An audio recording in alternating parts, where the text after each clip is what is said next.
I'm Dale Kislick, and today our video is about 10 hot tips for cold weather.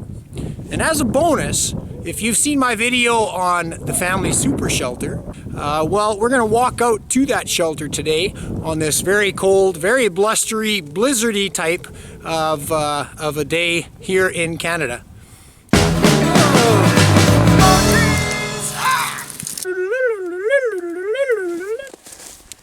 Hot tip for cold weather, number 1. You sweat, you die. What does that mean exactly? Well, in bitter cold temperatures, it's really important to not sweat up when you're active. So here's something I want you to remember. Comfortably cool when active, but comfortably warm when inactive. Or whatever activity you choose to be part of. Make sure that you're always staying comfortably cool. Okay, and I know that sounds counterintuitive, but you want to stay cool, not hot. As soon as you start getting hot and sweaty, you're adding perspiration to your surface of your skin, and you're driving moisture into your clothing. That becomes life-threatening, especially if you're having to stay out for a long period of time or overnight. Don't allow that moisture to get on your skin or in your clothing. That moisture will wick the heat away from your body 25 times faster than if you're dry. So remain comfortably cool. How do you do that? Well, it's simple. If I start to feel myself sweating up, I might take off one of my gloves and just tuck it right underneath my arm. If that's still not good enough, I'll take off a second glove. If I'm still too hot, then I'll start taking off my toque and my hood until I feel myself cooling down. And if that doesn't work, then open up your zipper and get that other layer off.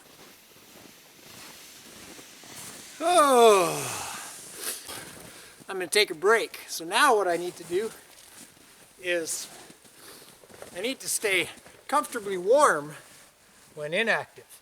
So I'm going to pull out my other coat here, start dressing up. Time for a little break.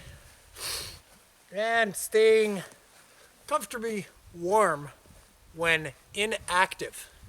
So just as a note, the temperature today is minus 22 Celsius. The wind chill is sitting right now at minus 33 degrees Celsius. Hot tip for cold weather, number 2. Tests for hypothermia. There are a couple things that you can do to yourself and when watching a group of other people to test for hypothermia. Number 1, a good test for yourself is to take your bare hand like this and try and touch your thumb to your pinky. Now, under normal circumstances, that's pretty easy to do. If you're starting to experience hypothermia, mild hypothermia or even moderate hypothermia, this becomes a difficult motor skill to perform. And you need to get warm either through adding more clothes, finding shelter, or starting a fire. Some other signs of hypothermia, especially with other people, is when they start to show slow, slurred, sluggish speech.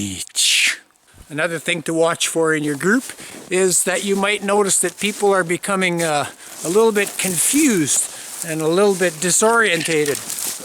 And they're starting to make poor judgments. These are all signs of hypothermia. Basically what's happening is their blood is turning to ketchup, thickening, slowing down, their brain isn't working very well, and they're losing the ability to function well as a human. Their core temperature is now dropping and they are starting to get cold throughout their entire body. At that point, it's time to warm up. Hot tip for cold weather, number 3. Beware of dehydration. Did you know that in the winter time, when it's bitterly cold outside, it's actually fairly easy to become dehydrated? The thing is, when you're outside in the winter, there's this thing that kind of happens, right? It's cold outside, there's snow all around. Most people just don't feel like having a cold drink of water. So there's a bit of a hesitation, and you'll often use excuses like, oh, I'll just wait until we get back inside and I'll get myself a hot drink. Well, if you're out for an extended period of time, it might be too late. Dehydration through your own respiration, your own breathing. Winter air is very dry. Well, as that dry air enters into your nose or through your mouth and it starts to work its way down towards your lungs, it really has a short distance to travel from here to your lungs. A very short distance. But by the time it gets to your lungs, it gets saturated with moisture. Okay, it has to be a humid environment inside your lungs. As you start to exhale, that saturated moist air returns back up and eventually through your nasal passages, and it goes out into the dry air again. So you're dehydrating yourself just by breathing. Dehydration will make you get cold sooner. It'll slow your body's ability to move and think and react, right? It slowly starts to wear you out and bring you down. Hot tip for cold weather, number 4. Fear the wind. Let's talk about wind chill. So let's use an example of you at your house in the wintertime. Now let's say you walk to one side of your house and it's south facing, it's got still air and there's no wind, and you just stand outside in front of your house. And let's say the temperature is -20. Then you walk around your house and you go to the north side of your house. Well, the temperature at the north side of the house is still -20. However, there's a stiff north wind blowing at you, sweeping all of the warmth from your body away from you at a very high rate. That wind makes you instantly go, because it's cold, right? Even though it's still -20, with the wind chill, it actually is -33.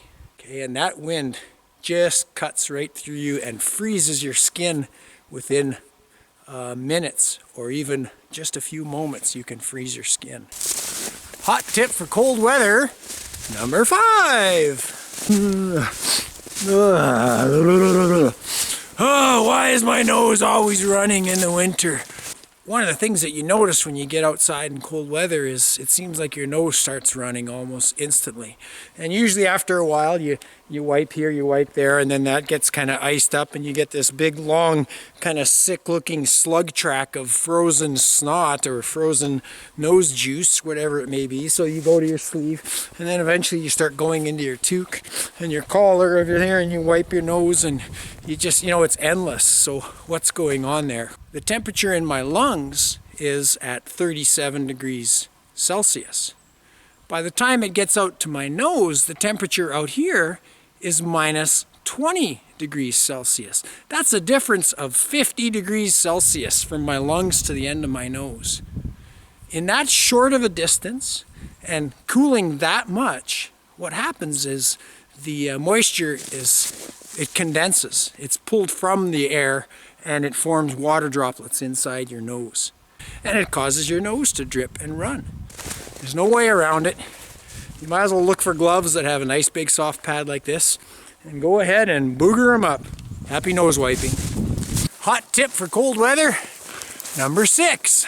Frost nip and frostbite. Frost nip is a superficial freezing or close to freezing of just the skin surface itself, right? So just the outer layers start to have a reduced blood flow. They may start to discolor and get kind of whitish, and it might get a little bit painful, a little bit tingly, and hurt a little bit. The way to treat that, of course, is to just warm it up. You can take your glove off and put your warm skin from your hand against it and just kind of warm it up quickly. And of course you can go indoors or light a fire or any other way that you would normally warm up. Now frostbite, on the other hand, that gets serious, and this is where you often hear of people losing fingers, losing toes especially, losing the end of their nose, okay, or losing ears. The layers of tissue below the skin actually freeze. So we're talking about muscles, we're talking about tendons, we're talking about the actual cells of the tissue itself freezing solid and becoming hard. So what you're looking for there is a real discoloration of the skin. Okay, if it's in your fingers can actually turn quite a whitish color or a creamy color, and in severe cases they'll actually turn black and freeze solid. If it freezes solid like that with the case of frostbite, if you're going to be out for a long time, you want to keep it frozen, which seems a little weird, but just leave it frozen. In a frozen state, you're going to walk out of the bush with a frozen foot. But if you try to thaw it out in the field, very difficult, very easy to cause a lot of complications and difficulties. So you're better off to leave it frozen until you can get to medical aid, and then they'll use a warm bath and they'll slowly bring it back in hopes of saving that finger or that toe or that foot or whatever it is that's been frost bitten. Hot tip for cold weather number 7, the fur trim on your parka. When you're looking for a parka that has a good hood on it, look for one that has a fur trim. What you really need is a hood that's really deep.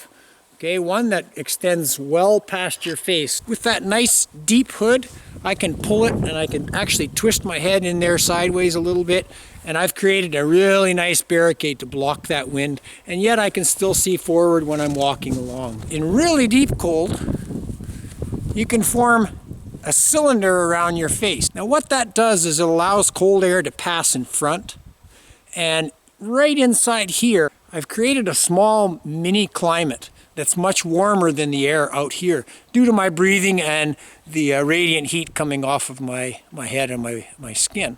As temperatures get cold and you exhale with all that moisture in your breath, it'll start to build frost up on that fur trim. All you have to do is take your glove and wipe that frost, and the idea is that the fur trim allows the frost to just kind of break off and fall away. So if you're interested in taking a good look at the clothing setup that I'm wearing today, check my other video. I have one that's called Dressing for the Bitter Cold.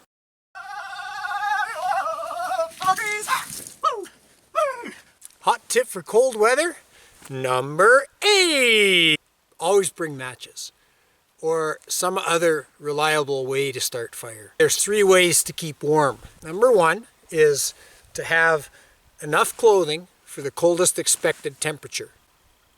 Or if you don't have enough clothing, to supplement with a sleeping bag, a big down-filled jacket, blankets, whatever it may be. You'll need to have something that can get your body through the coldest expected temperature. Another way to stay warm, and this is what the Inuit used an awful lot of the time, they're on the sea ice, in the wind, in the weather, standing there as motionless as possible for hours. What would they do to warm up? They couldn't just light a fire. There's no firewood. So what would they do? They'd dance. You may be faced with that too. If you didn't bring the means to make fire, and you didn't bring enough clothing, and you didn't bring a sleeping bag, those are some serious deficiencies. You're going to need to do something to keep warm. Move that body. Move that body. 99 bottles of beer on the wall. 99. Yeah.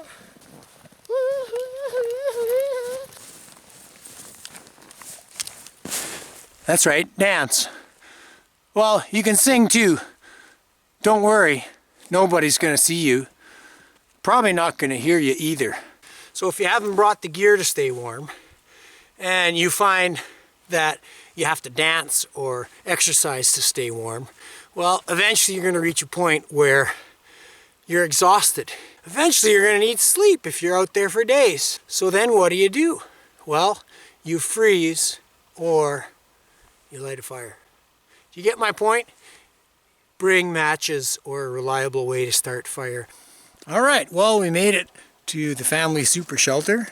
Come on inside.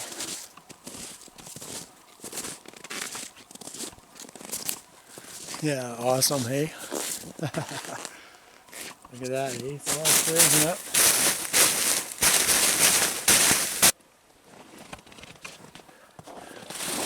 Let's have a look inside. Oh wow, it's already quite a bit warmer in here, just getting away from the wind. So here we are inside the super shelter. We got the stove fired up. And within a few minutes of the stove being up, we've brought the temperature up inside. It is now plus 20 degrees Celsius, 68 Fahrenheit. On the other side of this plastic, it's 20 below, minus 20. Inside here, it's plus 20, 40 degrees difference. Hot tip for the cold, number 9. All matches are not created equal. Let's do a test, shall we? And I've got it set to stopwatch.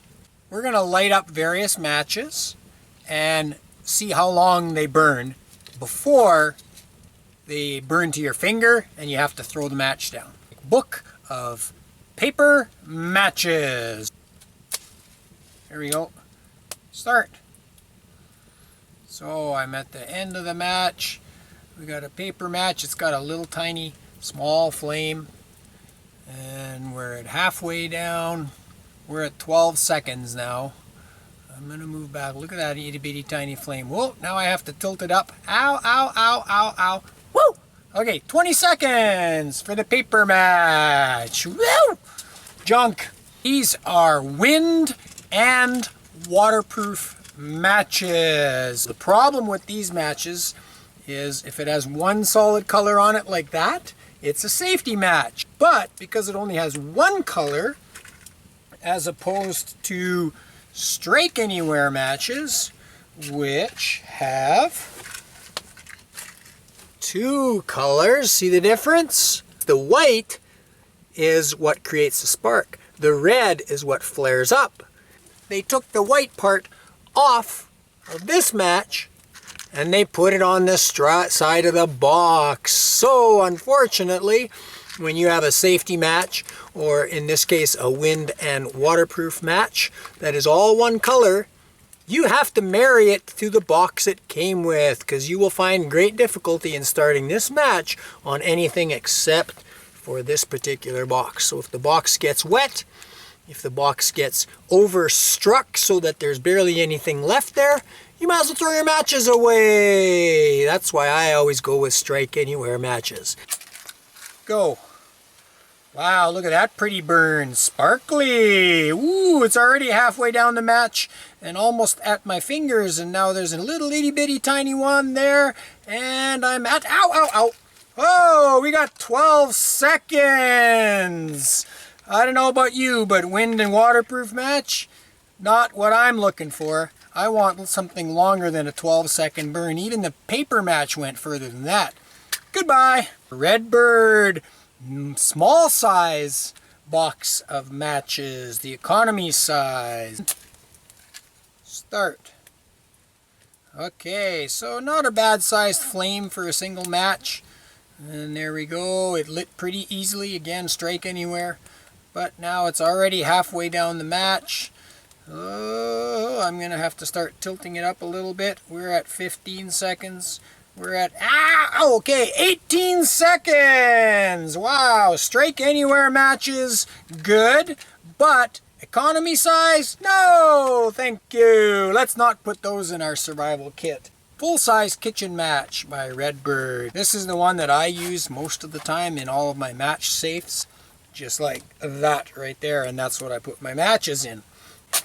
Go! Okay, look at that. There we go. Flame starting off small. Okay, we're going to hold it flat. Not a bad sized flame. A little bit bigger than the other ones that we had. Okay, so we're getting closer to halfway there. Oh, I'm going to have to tilt this one and roll it a little bit. Tilt and roll a little bit. Okay, well, we're already at 22 seconds. That's already better than the other ones, isn't it? Gonna roll it a little bit. Gonna roll it a little bit. Oh, now if I'm careful. We're getting close. We're getting close. Ow! 37 seconds! The fire stick. I wish it was a Strike Anywhere match. Then this would be amazing. Whoa, it lights really well. Nice. Whoa, it wants to go out. It wants to go out. Hang on, there it goes. Now it's starting to catch. So there you go. That's one thing to watch out for. But now let's see what happens now that the waxy part of it is starting to catch. It's that big. That's cool. So we're already at 60 seconds. Still going strong. What do you want to put in your survival kit? It withstands the wind. 2 minutes, 20 seconds for this one. Hot tip for cold weather number 10 is don't eat yellow snow. But that does bring to mind the question of, should I eat snow at all, right? Well, some people say, no, don't eat snow at all, because what happens is you burn a lot of calories, and you're also in danger of lowering your body core temperature by eating really cold snow when you're out in the freezing cold, and that's a threat to your survival. That's wrong way of thinking. Of course you can eat snow.